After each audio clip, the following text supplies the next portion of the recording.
Kar dobro smo že zakorakali v sezono virusnih in drugih obolenj. Tudi če kaj spremljate poročila, potem vidite, da so bolnišnice polne, obiski prepovedani in tako naprej.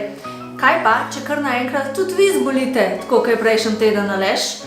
Kako bo zdravnik vedel, a gre za virusno ali bakterijsko okužbo? Zdaj se bom jaz postavil v vlogo pacienta, zaradi tega, ker sem kar naenkrat zbolel in nisem imel pojma, kaj mi je. Ni bil čisto navaden prehlad, zato sem šel k zdravniku. Izkazalo se je, da imam neko obliko gripe, ampak ker sem pri koritu, sem dal kri. In zato vam bova danes pokazala, kako zdravnik ve, za kakšno vrsto bolezni gre.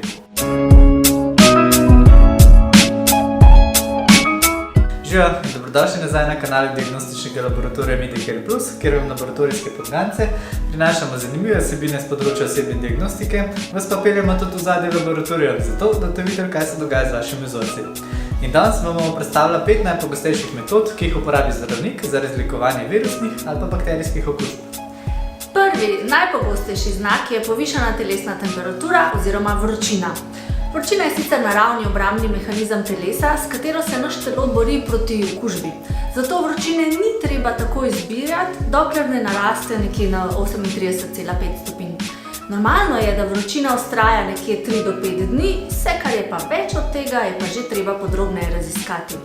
Zato kot nasvet, dajte mogoče poznati svojo normalno vrednost telesne temperature, na ta način boste lažje vedeli, kdaj vam je narasla. Recimo ženske med ovulacijo imajo lahko za pol stopinje višjo telesno temperaturo, ampak to še ne pomeni, da imajo vročino.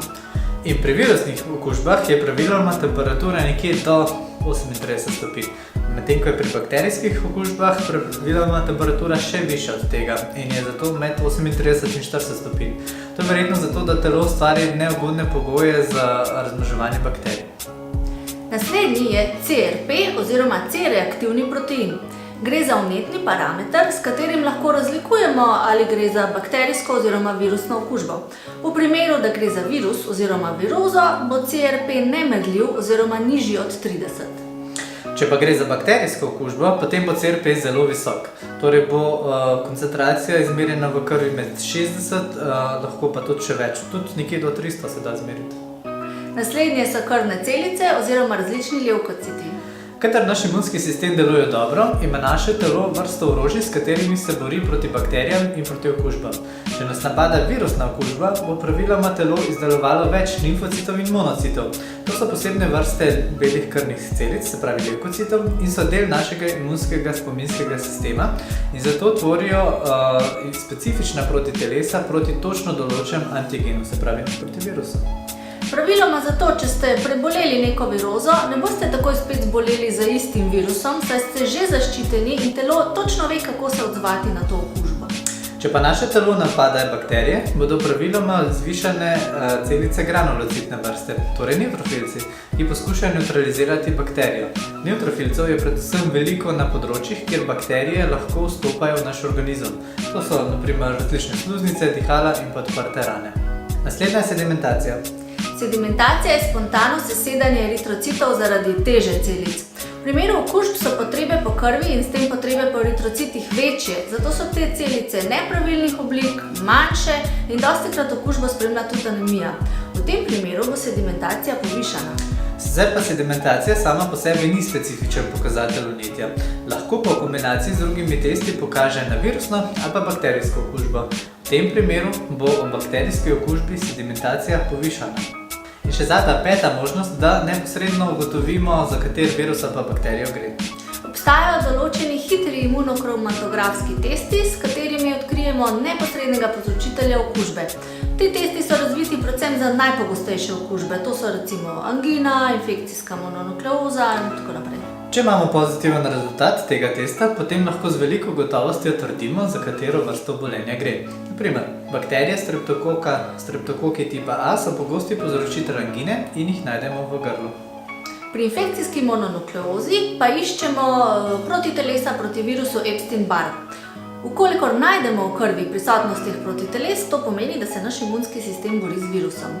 Zakaj pa sploh pomembno, da zdravnik razlikuje med virusno in bakterijsko okužbo? Zato, da lahko predpiše ustrezno zdravljenje. Za viruse namreč zdravil ni, a virusne okužbe se morajo pozdraviti same. Imamo pa proti virusom cepljenja, naprimer proti gripi, rdečkam, HPV-ju in meningoencefalitisu se lahko cepimo. Na drugi strani pa se okužbe z bakterijem lahko pozdrav zdravili. To so predvsem antibiotiki, ki delujejo bodisi na celično steno bakterij, bodisi na toksine, ki jih bakterije izločajo, ali pa pač ustavljajo razmnoževanje bakterij. Ampak nažalost pa ni nujno, da je zdravljenje z antibiotiki tudi učinkovito, saj bakterije lahko razvijajo odpornost na antibiotike in so zato lahko zdravila neučinkovita. Če torej povzamemo, če vas napada bakterija, boste imeli visoko vročino, visok CRP, nevtrofilci v krvi bodo povišani in prav tako sedimentacija.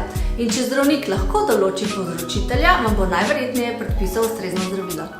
Če vas pa napada virus, boste imeli zmerno vročino, zmeren CRP, v krvi bodo zvišani limfociti pa monociti, sedimentacija bo normalna do rahlo zvišana in tudi če zdravnik lahko ugotovi, kdo je povzročitelj, potem vam bo svetoval, da greste domov pa pijete čaj. Če pa nimate ne bakterijske, ne virusne okužbe, imate po vsej verjetnosti čist navaden prehlad. Ta se pa zdravi en teden z zdravili oziroma 7 dni brez. Če vam je video všeč, nama stisnite like, spodaj se lahko naročite na kanal. Midva se zdaj vračava v laboratorij. Se vidimo naslednjič. Vi pa še naprej skrbite za svoje zdravje. Čau!